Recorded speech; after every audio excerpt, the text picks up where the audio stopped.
ప్రపంచంలో ఎంతమంది అయితే ధనవంతులు ఉన్నారో వాళ్ళలో 80% ఆఫ్ పీపుల్ రిచ్ అవ్వడానికి ప్రధానమైన కారణం బిజినెస్. సో చాలా తక్కువ మంది మాత్రమే, అనగా ఓన్లీ జాబ్ చేస్తూ చాలా తక్కువ మంది మాత్రమే రిచ్ అయ్యారండి. అందుకనే ప్రతి ఒక్కరికి ఏదో ఒక బిజినెస్ స్టార్ట్ చేయాలి, ఆ బిజినెస్ లో సక్సెస్ అవ్వాలి. నేను కూడా రిచ్ అవ్వాలనే కోరుకుంటుంది.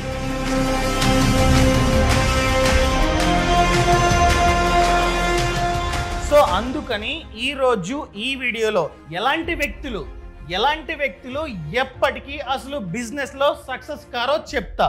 సో దానికి కారణం వీళ్ళు తీసుకుంటున్న నిర్ణయాలు లేదా వీళ్ళకున్న హ్యాబిట్స్. సో ఆ హ్యాబిట్స్ ఏంటో మీకు అర్థం కావాలంటే ఈ వీడియోని లాస్ట్ వరకు చూడండి. అంతేకాకుండా ఇంతవరకు ఈ ఛానల్ని సబ్స్క్రైబ్ చేసుకోకపోతే ఇప్పుడే సబ్స్క్రైబ్ చేసుకోండి. నేను మీ Kaushik Maridi. First one, the lazy dreamers. వీళ్ళు ఎప్పటికీ బిజినెస్ లో సక్సెస్ కాలేరు. ఏంటి ది లేజీ డ్రీమర్సా? వీళ్ళు బాగా లేజీ, కానీ వీళ్ళకంటూ పెద్ద డ్రీమ్ ఉంటుంది. నేను పెద్ద బిజినెస్ ని స్టార్ట్ చేయాలి అనే డ్రీమ్ ఉంటుందన్నమాట. అండ్ వీళ్ళకంటూ యూనిక్ బిజినెస్ ఐడియా కూడా ఉంటుంది. మంచిగా ఎంక్వైరీ చేస్తారు, మార్కెట్ ని మంచిగా రీసెర్చ్ చేస్తారు, మంచి బిజినెస్ ఐడియాని ఫైండ్ అవుట్ చేస్తారు. అదే విధంగా డ్రీమ్ ఉంటుంది, చాలా పెద్ద డ్రీమ్. అండ్ విజన్ కూడా ఉంటుంది. అన్నీ బాగానే ఉంటాయి, కానీ లేజీ. అండ్ దాంతో పాటు పలానా బిజినెస్ ని స్టార్ట్ చేస్తున్నా అని చెప్పి ప్రతి ఒక్కరికి చెప్తారు, కానీ స్టార్ట్ చేస్తారా? చేయరు. ఎంత కాలమైనా అలా స్టార్టింగ్ స్టేజ్లోనే ఉంటారు. ఎంత మంచి బిజినెస్ ఐడియా ఉన్నా దాన్ని రియాలిటీలో పెట్టరన్నమాట. సింపుల్గా చెప్పాలంటే లేజీ, ఇంకా సింపుల్గా చెప్పాలంటే స్టార్టింగ్ ట్రబుల్. వాళ్ళకి ఏదైతే డ్రీమ్ ఉందో దాన్ని రియాలిటీగా మార్చుకోవడానికి ఎటువంటి యాక్షన్స్ తీసుకోరు. చిన్న ఎగ్జాంపుల్ చెప్పనా? మా ఫ్రెండ్ ఉన్నాడు, 5 years బ్యాక్ అనుకుంటా. అరే బెంగళూరులో నేను కోనసీమ స్టైల్ టిఫిన్ సెంటర్ని పెడతా, మంచి లగ్జరీగా స్టార్ట్ చేస్తాను. అసలు దొరకట్లేదు కదా బెంగళూరులో మనకి తిందామంటే, స్టార్ట్ చేస్తాను రా, డబ్బులు కూడా ఉన్నాయిరా, చూడే పెడతాను, సక్సెస్ అవుతా అన్నాడు. అనుకున్నా నిజమే కదా, మంచి ఐడియా, స్టార్ట్ చేస్తాడులే అనుకున్నా. 5 years అయింది, ఇంకా అదే జాబ్ చేస్తున్నాడు. స్టార్ట్ చేసాడా? లేదు. డబ్బులు ఉన్నాయి, మంచి ఐడియా ఉంది, ప్లేస్ కూడా అనుకున్నాడు, ఈ ప్లేస్లో పెడితే సక్సెస్ అవుద్ది అనుకున్నాడు. కానీ స్టార్ట్ చేసాడా? లేదు. ఎందుకంటే భయం, లేజీ అనుకోవచ్చు. అండ్ వాడు ఐడియా చెప్పిన, సేమ్ బిజినెస్ ఐడియా చెప్పిన ఒక 2 years తర్వాత అనుకుంటా ఎవరో స్టార్ట్ చేశారు, మంచిగా సక్సెస్ అయ్యారు. తెగ బ్రాంచ్లు ఇస్తూనే ఉన్నారు, వాళ్ళు బాగా రిచ్ అయ్యారు. ఒకవేళ వీడు కనుక ఆ టైంలో యాక్షన్స్ తీసుకొని స్టార్ట్ చేసి ఉంటే వీడు కూడా అదే విధంగా రిచ్ అయ్యేవాడేమో, ఎవరికి తెలుసు. అదేవిధంగా ఇంకొకరు ఒక 2 years బ్యాక్ అనుకుంటా, సార్ నేను కూడా మీలాగా యూట్యూబ్ ఛానల్ స్టార్ట్ చేస్తా, నాకు మంచి ఐడియా ఉంది, స్టార్ట్ చేస్తా. సో మైక్ కొందాం అనుకుంటున్నా, కెమెరా కొందాం అనుకుంటున్నా, ఎంత ఖర్చు అవుద్ది చెప్పండి, మీరు ఏం వాడుతున్నారు అని అడిగారు. చెప్పాను. అనుకున్నా స్టార్ట్ చేస్తారులే అనుకున్నా. 2 years అయింది, ఇప్పటివరకు స్టార్ట్ చేయలే. ఎగ్జాంపుల్గా డబ్బులు లేవు, కెమెరాకి మైక్కి డబ్బులు లేవు అనుకుందాం. ఫోన్ ఉంది కదా, నేను స్టార్ట్ చేసింది, యూట్యూబ్ స్టార్ట్ చేసింది ఫోన్తోనే. ఇంకా మైక్ అంటారా, ఒక 400 స్పెండ్ చేస్తే వైర్ మైక్ వస్తుంది, పెట్టుకొని స్టార్ట్ చేయొచ్చు కదా. చేశారా? లేదు. అదే చెప్తున్నా, వాళ్ళనే ది లేజీ డ్రీమర్స్ అంటారనమాట. డ్రీమ్ ఉంటుంది కానీ లేజీ అనమాట. సో ఒకవేళ మీరు కనుక ఈ కోనకి చెందిన వాళ్ళైతే చాలు, మీ లేజినెస్ చాలు, చంపేయండి దాన్ని, స్టార్ట్ చేయండి. అట్లీస్ట్ స్టార్ట్ చేస్తే ఏదో ఒక రోజు ఖచ్చితంగా మీకైతే సక్సెస్ అన్నది వస్తుంది. బిజినెస్లో ఎవరైతే సక్సెస్ అయ్యారో వాళ్ళందరూ ఒక అడుగు ముందుకేసిన వాళ్ళే, ప్రయత్నించిన వాళ్ళే. ప్రయత్నించండి, ఓడిపోతే మహా అయితే ఏమొద్ది, ఎక్స్పీరియన్స్ వస్తుంది, నేర్చుకోవచ్చు. నన్ను అడిగినట్లయితే గెలిస్తే చాలా తక్కువ నేర్చుకుంటాం. అదే మనం కనుక ఓడిపోతే చాలా అంటే చాలా ఎక్కువ మనమైతే నేర్చుకుంటాం. సో నేను చెప్పేది ఏంటంటే, అన్ని అవకాశాలు ఉండి యూనిక్ బిజినెస్ ఐడియా ఉంటే, బాగా మార్కెట్ రీసెర్చ్ చేసి యూనిక్ బిజినెస్ ఐడియా మీ దగ్గర ఉంటే స్టార్ట్ చేయండి, డిలే చేయకండి. సేమ్ కైండ్ ఆఫ్ ఐడియా వేరే వాళ్ళకి రావచ్చు, వాళ్ళు మీకంటే ముందు స్టార్ట్ చేశారనుకోండి, మీకు రావాల్సిన సక్సెస్ మేబీ వాళ్ళకి వెళ్ళిపోతుంది. అర్థమైందా అండి? ఫస్ట్ పాయింట్ ఇదే. ఒకవేళ మీ మైండ్ సెట్ ఇలా ఉంటే మార్చుకోండి. ఇంకా సెకండ్ వన్, ది బ్లేమర్స్. ఈ మైండ్ సెట్ ఉన్న వాళ్ళు కూడా ఎప్పటికీ బిజినెస్లో సక్సెస్ కాలేరు. సో వీళ్ళకంటూ మంచి బిజినెస్ ఐడియా ఉంటుంది, గుడ్. అండ్ వీళ్ళు దాన్ని ఇంప్లిమెంట్ చేస్తారు, బిజినెస్ని స్టార్ట్ చేస్తారు, ఇంకా very good. By any chance వాళ్ళ బిజినెస్లో పెద్దగా గ్రోత్ అన్నది లేదనుకోండి, వాళ్ళని మనం కనుక అడిగామనుకోండి, అరే ఏంటి పెద్దగా గ్రోత్ లేనట్టుంది, ఎందుకు అంటే నేను తప్ప అలా గ్రోత్ లేకపోవడానికి ప్రతి ఒక్కరూ కారణమే అని చెప్పి బ్లేమ్ చేస్తూ ఉంటారనమాట. మేబీ ఎలాంటి వాళ్ళని బ్లేమ్ చేస్తూ ఉంటాడు? అది మేబీ బ్యాంకుని కావచ్చు, ప్రభుత్వాన్ని కావచ్చు, మార్కెట్ని కావచ్చు, హోల్సేలర్ని కావచ్చు, లేదా సొసైటీని కావచ్చు. బ్లేమ్ చేయడమే పని అనమాట. సో బ్లేమ్ చేసి అక్కడే ఉంటారు, అంతేగాని గ్రోత్ అన్నది లేకపోవడానికి కారణం ఏంటి, ఏం మిస్టేక్స్ చేసాం, అసలు దానికి సొల్యూషన్ ఏంటి, ఏం చేస్తే మళ్ళీ గ్రోత్ అన్నది వస్తుంది, ఇవన్నీ థింక్ చేయరు. జస్ట్ ఎవరైనా అడిగితే వాడే కారణం, వాడి వల్లే గ్రోత్ లేదు నా బిజినెస్లో అని సాకులు చెప్తూ ఉంటారు. చిన్న ఎగ్జాంపుల్ చెప్పనా, ఒక వ్యక్తి బిజినెస్ని స్టార్ట్ చేద్దాం అనుకుంటున్నాడు. స్టార్ట్ చేయడానికి డబ్బులు కావాలి. ఎగ్జాంపుల్గా 10 lakhs కావాలి. సో బ్యాంక్ వెళ్ళి మంచిగా ముద్రా లోన్కి అప్లై చేశాడు. SBI బ్యాంక్ వెళ్ళి ఎగ్జాంపుల్గా ముద్రా లోన్ స్కీమ్కి అప్లై చేశాడు. కానీ ప్రాజెక్ట్ రిపోర్ట్, అతను క్రియేట్ చేసిన ప్రాజెక్ట్ రిపోర్ట్ బాగాలేదు. ప్రాజెక్ట్ రిపోర్ట్ బాగుంటే మాత్రమే బ్యాంక్ మేనేజరు ఆ లోన్ని శాంక్షన్ చేస్తాడు. సో ప్రాజెక్ట్ రిపోర్ట్ బాగాలేదు అని చెప్పి టైం తీసుకుంటూ ఉన్నాడు బ్యాంక్ మేనేజర్. ఏం చెప్పాడు, 10 days తర్వాత రండి, 20 days తర్వాత రండి, నెల రోజుల తర్వాత రండి అని చెప్పి తిప్పుకుంటూ ఉన్నాడు బ్యాంక్ మేనేజర్. అతని తప్పు కూడా లేదు, ప్రాజెక్ట్ రిపోర్ట్ బాగుంటేనే లోన్ వస్తుంది. సో లోన్ రావడం డిలే అవుతుంది. అతను ఏం చేస్తాడు, నేను బిజినెస్ స్టార్ట్ చేద్దాం అనుకున్నా, కానీ SBI బ్యాంకు నాకు లోన్ ఇవ్వలే, ఈ ప్రభుత్వం నాకు లోన్ని శాంక్షన్ చేయట్లే, అందుకనే నా బిజినెస్ డిలే అవుతుంది అని చెప్పి బ్లేమ్ చేస్తుంటాడు అనమాట. ఎటువంటి యాక్షన్స్ తీసుకోడు. సో చేయాల్సిందేంటి, ఎందుకు డిలే అవుతుంది, బ్యాంకు మేనేజర్తో సరిగ్గా అడిగితే చెప్తాడు, మీ ప్రాజెక్ట్ రిపోర్ట్ బాగాలేదండి అందుకనే డిలే అవుతుంది అని చెప్పి. సో ఏం చేయొచ్చు, ఇంకొక మంచి ప్రాజెక్ట్ రిపోర్ట్ని ప్రిపేర్ చేయించుకొని బ్యాంకు మేనేజర్ చేతిలో పెడితే ఖచ్చితంగా లోన్ని శాంక్షన్ చేస్తాడు. ఎగ్జాంపుల్గా ముద్రా లోన్ రాలేదనుకోండి, ఇంకొక స్కీమ్ ఏముంది, PMEGP స్కీమ్ ఉంది, అప్లై చేసుకుంటాడు. బై ఎనీ ఛాన్స్ అక్కడ కూడా లోన్ రాలేదనుకోండి, స్టాండప్ ఇండియా స్కీమ్. సో అతను SC ST అయితే డైరెక్ట్గా అప్లై చేసుకోవచ్చు. ఒకవేళ అతను SC ST కాదనుకోండి, వాళ్ళ వైఫ్ పేరు మీద ఈ లోన్కి అప్లై చేస్తే, అనగా స్టాండప్ ఇండియా స్కీమ్కి అప్లై చేస్తే మేబీ రావచ్చు. అర్థమైందండి? సో నేను చెప్పేది ఏంటంటే ప్రతి ప్రాబ్లంకి సొల్యూషన్ ఉంటుంది, దాన్ని ఫైండ్ అవుట్ చేయాలి అంతే. మన డ్రీమ్ ఎంతైతే పెద్దగా ఉంటుందో ప్రాబ్లం కూడా అంతే పెద్దగా ఉంటుంది. సో మనం ప్రాబ్లమ్స్ని చూస్తున్నట్లయితే డ్రీమ్ని అచీవ్ చేయలేం ఎప్పటికీ. సో నేను చెప్పేది ఏంటంటే ప్రతి ప్రాబ్లంకి సొల్యూషన్ ఉంటుంది, దాన్ని ఫైండ్ అవుట్ చేయండి, మీ డ్రీమ్ని అచీవ్ చేయడానికి అడుగులు వేయండి అంతే. అంతేగాని స్టక్ అవ్వద్దు ఆ ప్రాబ్లమ్ని చూసి. ఇలాగా ఎగ్జాంపుల్ చెప్పాను కదా, అలా మీరైతే స్టక్ అవ్వద్దు. ఇంకొక చిన్న ఎగ్జాంపుల్ చెప్తా వీళ్ళకి, అర్థమైందా అండి? రాజేష్ అనే వ్యక్తి రాజమండ్రిలో ఒక బట్టల కొట్టు స్టార్ట్ చేశాడు, ఓకేనా? సో స్టార్ట్ చేసే ముందు హోల్సేలర్ని కలిశాడు. హోల్సేలర్ ఏం చేశాడు, తక్కువ స్టాక్ కాకుండా ఒకేసారి బల్క్గా ఎక్కువ స్టాక్ ఇచ్చేశాడు. సో స్టాక్తో ఈ షాప్ని నింపేశాడు. సో ఓపెన్ చేశాడు కదా, వెంటనే కస్టమర్స్ రావడానికి టైం పడుతుంది. సో కొంచెం స్టాక్ అనేది బయటికి వెళ్తుంది, చాలా స్టాకు మిగిలిపోయింది. సో హోల్సేలర్ని బ్లేమ్ చేస్తుంటాడు, వాడి వల్లే మొత్తం కొంచెం ఇవ్వరా అంటే ఎక్కువ స్టాక్ ఇచ్చేసాడు. అదేవిధంగా కామర్స్ సైట్స్ ఉండడం వలన జనం ఆన్లైన్లో కొనుక్కుంటున్నారు బట్టలు. సో కామర్స్ సైట్స్ వల్లే నాకు సేల్ అవ్వట్లేదని చెప్పి తెగ కామర్స్ ప్లాట్ఫామ్స్ని కూడా బ్లేమ్ చేస్తుంటాడు. అక్కడ ప్రాబ్లం ఏంటి, జనం ఆన్లైన్లో కొనుక్కుంటున్నారు. దానికి సొల్యూషన్ ఏంటి, ఇతను కూడా ఆఫ్లైన్తో పాటు ఆన్లైన్లో కూడా అమ్ముకోవచ్చు కదా. ఎగ్జాంపుల్గా అతనే, ఆ బిజినెస్ ఓనరే ఒక వీడియోని షూట్ చేసి అదే వీడియోని ఫేస్బుక్లో, ఇన్స్టాగ్రామ్లో, యూట్యూబ్లో అప్లోడ్ చేసుకోవచ్చు. చూడండి మా షాప్లో ఎంత స్టాక్ ఉందో, ఎంత బాగున్నాయో షర్ట్లు, డిస్కౌంట్ మీకోసం చాలా తక్కువ ధరకి నేనైతే ఇస్తూ ఉన్నా, మీకు కనుక కావాలంటే ఈ నంబర్కి కాల్ చేయండి, వాట్సాప్లో అడ్రస్ పెట్టండి, డైరెక్ట్గా నేనే పంపిస్తా, ఆన్లైన్లో మీరైతే డబ్బులు కొట్టచ్చు అని చెప్పి ప్రమోట్ చేసుకోవచ్చు. ఏమో ఏ వీడియో వైరల్ అవుతుందో ఎవరికి తెలుసు, పొరపాటున ఒక్క వీడియో వైరల్ అయినా కూడా స్టాక్ అంతా అమ్ముడైపోద్ది. అర్థమైందా అండి? అదేవిధంగా మీది రాజమండ్రి కాబట్టి రాజమండ్రిలోనే చాలామంది ఇన్ఫ్లుయెన్సర్స్ ఉంటారు, చిన్న వాళ్ళు, Instagram pages, Facebook pages, YouTube run చేస్తుంటారు.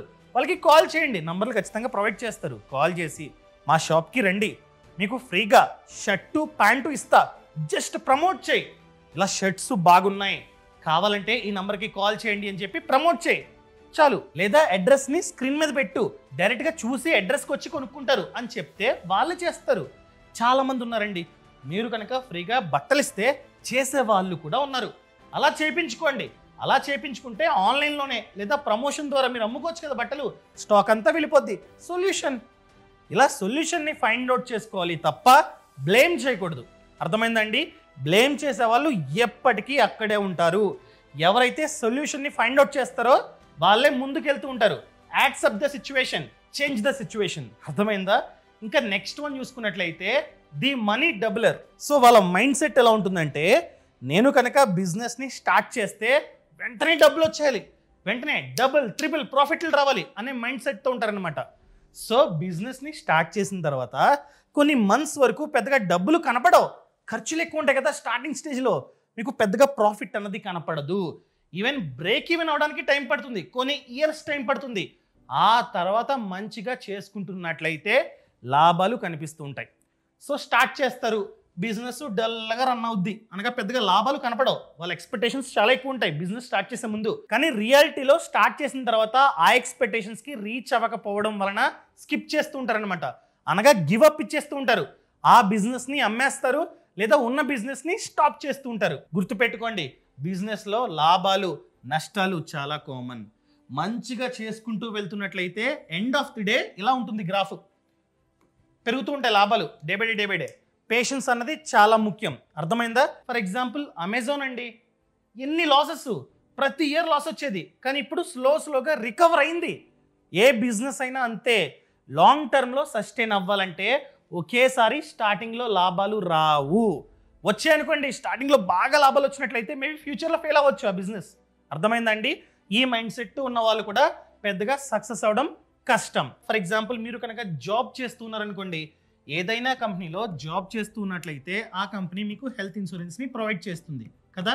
సో పొరపాటున ఫ్యూచర్లో ఏమైనా జబ్బు వచ్చి 24 hours కన్నా ఎక్కువసేపు హాస్పిటల్ అడ్మిట్ అయ్యారనుకోండి, హాస్పిటల్లో ఎంతైతే ఖర్చు అవుతుందో ఆ ఖర్చు మొత్తాన్ని ఈ కంపెనీ ప్రొవైడ్ చేసిన హెల్త్ ఇన్సూరెన్స్ భరిస్తుంది. కానీ మీరు బిజినెస్ చేస్తున్నారు, మీకంటూ ఏ కంపెనీ హెల్త్ ఇన్సూరెన్స్ని ప్రొవైడ్ చేయట్లేదు. సో ఖచ్చితంగా మీరు హెల్త్ ఇన్సూరెన్స్ పాలసీని తీసుకుంటే మంచిది.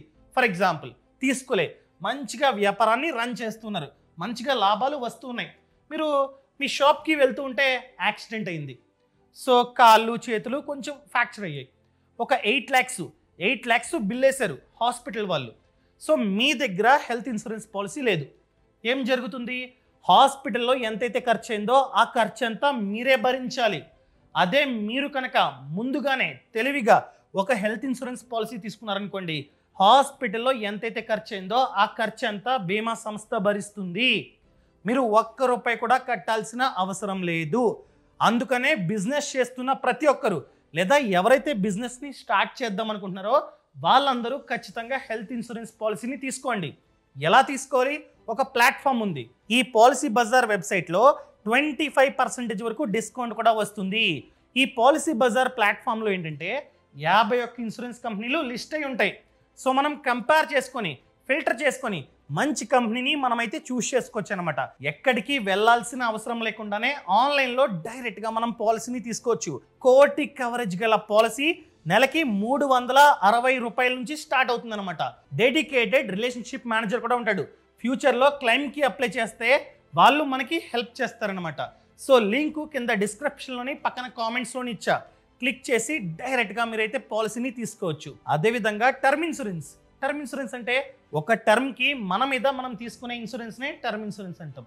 ఇప్పుడు మంచిగా బిజినెస్ చేస్తున్నాం, లాభాలు వస్తూ ఉన్నాయి, కుటుంబాన్ని మంచిగా చూసుకుంటూ ఉన్నాం, రేపు మనం పోతే మన కుటుంబం రోడ్డు మీద పడాల్సిన సిచ్యువేషన్ రావచ్చు. మంచిగా హోమ్ లోన్ తీసుకుని ఇంటిని కొనుక్కున్నాం, హోమ్ లోన్ ఈఎంఐస్ కడుతున్నాం, మనం పోతే ఎవరు కడతారు? కట్టకపోతే బ్యాంక్ వచ్చి ఇంటిని స్వాధీనం చేసుకుంటుంది, వాళ్ళు రోడ్డు మీద పడాలి కదా. అదే మనం కనుక 2 కోట్ల కవరేజ్ గల టర్మ్ ఇన్సూరెన్స్ ప్లాన్ని తీసుకున్నాం అనుకోండి, రేపు మనం పోతే మన కుటుంబానికి 2 కోట్ల కవరేజ్ని ఇస్తుంది ఆ బీమా సంస్థ. సో మనం లేకపోయినా కూడా ఆర్థికంగా వాళ్ళైతే ఇబ్బంది పడరు. సో తీసుకోండి. ఎలా తీసుకోవాలి? పాలసీ బజార్ లింక్ కింద డిస్క్రిప్షన్లోనే పక్కన కామెంట్స్లోనే ఇచ్చా, క్లిక్ చేసి మీ సమాచారం అంతా కరెక్ట్గా ఇచ్చారనుకోండి, 51 ఇన్సూరెన్స్ కంపెనీలు కనిపిస్తాయి. మీరు ఫిల్టర్ చేసుకొని కంపేర్ చేసుకొని మంచి పాలసీని తీసుకోవచ్చు. ఫర్ ఎగ్జాంపుల్ 2 కోట్ల కవరేజ్ గల పాలసీ నెలకి ₹600 నుంచి ₹700 మిడిల్లో ఉండొచ్చు, డిపెండ్స్ అపాన్ ఏజ్. మనం కావాలంటే కవరేజ్ని 20 కోట్ల వరకు పెంచుకోవచ్చు అనమాట. ఈ వెబ్సైట్లో 15% వరకు డిస్కౌంట్ కూడా ఉంది. ట్యాక్స్ బెనిఫిట్ మీకైతే వస్తుంది. అండ్ దానితో పాటు డెడికేటెడ్ రిలేషన్షిప్ మేనేజర్ కూడా ఉంటాడు అనమాట. ఫ్యూచర్లో క్లెయిమ్ టైంలో అతనైతే హెల్ప్ చేస్తాడు. అర్థమైందా అండి? ఇంకా నెక్స్ట్ వన్ చూసుకున్నట్లయితే ది లోన్ వోల్వ్స్, అనగా ఒంటరి తోడేళ్ళు. వాళ్ళు ఏం చేస్తారంటే బిజినెస్ని మంచిగా స్టార్ట్ చేస్తారు, కానీ అన్ని వాళ్ళే చూసుకుంటారు. అర్థమైందా అండి? ఎగ్జాంపుల్గా అతను ఒక చిన్న హోటల్ పెట్టాడు అనుకుందాం. ఇడ్లీలు అతనే వేస్తాడు, కౌంటర్ దగ్గర అతనే ఉంటాడు, అండ్ సర్వ్ కూడా అతనే చేస్తాడు, క్లీనింగ్ కూడా అతనే చేస్తాడు. అన్నీ అతనే చేసుకుంటున్నట్లయితే ఇంకా ఎప్పుడు అవుద్దండి ఎక్స్పాండ్ బిజినెస్? సో మనం ఏం చేయాలి? ఎవరికైతే బాగా స్కిల్ ఉందో, ఆ పనిలో ఎవరికైతే స్కిల్ ఉందో వాళ్ళని హైర్ చేసుకోవాలి. కొన్ని స్టార్టప్స్ని చూస్తూ ఉన్నా, అతనే ఫౌండరు, అతనే సీఈఓ, అతనే మార్కెటింగ్ చేసుకుంటూ ఉంటాడు, అతనే సేల్స్ టీమ్ని హ్యాండిల్ చేస్తూ ఉంటాడు. జనం ఉంటారు కానీ అన్నీ అతనే హ్యాండిల్ చేస్తూ ఉంటాడు అనమాట. ఒకవేళ ఫౌండర్ కనుక అన్నీ అతనే హ్యాండిల్ చేస్తున్నట్లయితే ఇంకా గ్రోత్ ఎప్పుడు చేస్తాడు? ఎప్పుడు థింక్ చేస్తాడు అవుట్ ఆఫ్ బాక్స్? ఎందుకంటే మార్కెట్ అప్డేట్ అవుతుంది. ఎప్పుడైతే మార్కెట్తో సమానంగా అప్గ్రేడ్ అవుతామో అప్పుడే సక్సెస్ అవుతాం. సో ఎవరు చేసే పని వాళ్ళే చేయాలి. అర్థమైందండి? ఎగ్జాంపుల్గా నోకియా అప్పట్లో మంచి ఫోన్స్, మంచి క్వాలిటీ ఫోన్స్ అనేవి వచ్చేవి, కీప్యాడ్. సో ఎప్పుడైతే వేరే కంపెనీస్ ఆండ్రాయిడ్ అదేవిధంగా టచ్ ఫోన్స్ని ఇంట్రడ్యూస్ చేసాయో వీళ్ళు అప్గ్రేడ్ అవ్వడం మర్చిపోయారు. పెద్దగా అప్గ్రేడ్ అవ్వాల, అదే కీప్యాడ్ ఫోన్స్ని తయారు చేస్తున్నారు. ఫైనల్గా ఏమైంది? జనం ఆండ్రాయిడ్ ఫోన్స్ని కొన్నారు, టచ్ ఫోన్స్ని. ఇవి కొనడం మానేశారు. ఇప్పుడు కనుమరుగు నోకియా. అదేవిధంగా కొడాక్, వీళ్ళే 1975లో ఫస్ట్ డిజిటల్ కెమెరాని క్రియేట్ చేశారనమాట. డిజిటల్ కెమెరా వీళ్ళే క్రియేట్ చేశారు కానీ ఫెయిల్ అయ్యారు మార్కెటింగ్ చేసుకోవడంలో. కొన్ని రోజులకి వేరే బ్రాండ్స్ వాళ్ళు కూడా తెచ్చారు డిజిటల్ కెమెరాలు, వాళ్ళు మార్కెటింగ్లో సక్సెస్ అయ్యారు. ఇప్పుడు చూసుకున్నట్లయితే ఈ బ్రాండే లేదు కొడాక్. అర్థమైందండి? సో అందుకనే ఎవరు చేసే పని వాళ్ళే చేయాలి. అండ్ టీమ్ని హైర్ చేసుకోవడం చాలా అంటే చాలా ముఖ్యం. మీరే అన్నీ చేసుకుంటున్నట్లయితే లాంగ్ టర్మ్లో మీకు గ్రోత్ ఉండదు, పెద్దగా సక్సెస్ కాలేరు. అర్థమైందండి? ఇంకా లాస్ట్ వన్ చూసుకున్నట్లయితే ది క్విక్ క్విటర్స్. వీళ్ళు ఎంత త్వరగా బిజినెస్ని స్టార్ట్ చేశారో అంతే త్వరగా బిజినెస్ని క్లోజ్ చేస్తారనమాట. సో స్టార్ట్ చేసిన తర్వాత ఒక చిన్న లాస్, ఒక మంత్ చిన్న లాస్ వస్తే చాలు, అమ్మో అయ్యి బాబాయ్ లాస్ వచ్చింది ఇంకా నవల కాదు అని చెప్పి క్విట్ చేస్తారనమాట. సో అలా స్టార్టింగ్ స్టేజ్లో క్విట్ చేయొద్దు. For example Kunal Shah first startup fail. అసలు ఎందుకు ఫెయిల్ అయిందో అతని మిస్టేక్స్ నుంచి అతను నేర్చుకొని ఇంకొక స్టార్టప్ని స్టార్ట్ చేశాడు. అదే ఫ్రీ చార్జ్. ఆ కంపెనీని స్నాప్డీల్కి 2400 కోట్లకి అమ్మేశాడు. అలా ఒక్కసారి లాస్ వస్తే ఎందుకు లాస్ వచ్చింది అని అనలైజ్ చేసుకోవాలి తప్ప క్విట్ చేయకూడదు. అర్థమైందా అండి? సో వీళ్ళు ఏంటంటే ఎంత త్వరగా బిజినెస్ని స్టార్ట్ చేశారో అంతే త్వరగా బిజినెస్ని క్విట్ చేస్తారనమాట. అర్థమైందా? ఇవి నేను చెప్పాలనుకుంది. ఒకవేళ ఈ వీడియో మీకు నచ్చింది అని చెప్పి కామెంట్లో చెప్పడం అస్సలు మర్చిపోకండి. నచ్చలేదా అని చెప్పండి. అండ్ మీరు కనుక పాలసీ బజార్ నుంచి హెల్త్ ఇన్సూరెన్స్, టర్మ్ ఇన్సూరెన్స్ తీసుకుందాం అనుకున్నట్లయితే లింక్ కింద డిస్క్రిప్షన్లో పక్కన కామెంట్స్లో ఉంది, చెక్ చేయండి. Thank you so much. Thanks for watching. జై Hind. Boss Wala. Be the boss.